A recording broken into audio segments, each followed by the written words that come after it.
क्रांतिज्योती सावित्रीबाई फुले जयंतीनिमित्त अभिवादन।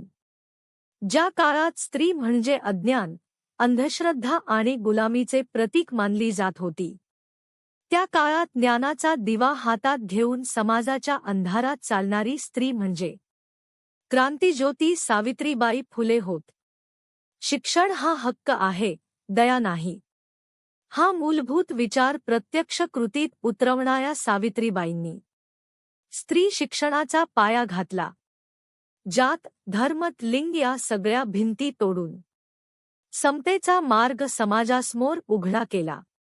डॉक्टर बाबासाहेब आंबेडकर म्हणतात, ज्या समाजात स्त्री गुलाम आहे, तो समाज कधीही प्रगत होऊ शकत नाही।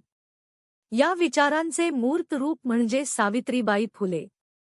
शिक्षण देताना होणारे अपमान, शिव्या, दगड हे सर्व सहन करूनही त्यांनी माघार घेतली नाही।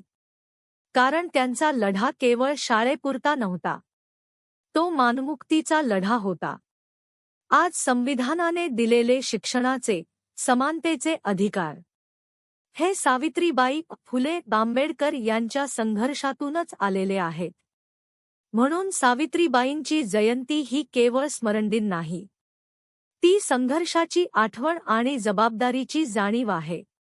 आजही स्त्री, दलित, बहुजन यांचे प्रश्न संपलेले नाहीत।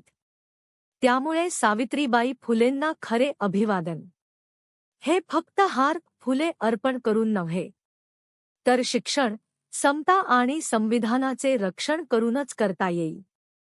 क्रांतिज्योती सावित्रीबाई फुले यांना शतशः नमन, त्रिवार अभिवादन। मनोहर भाऊ यरपुरवाड।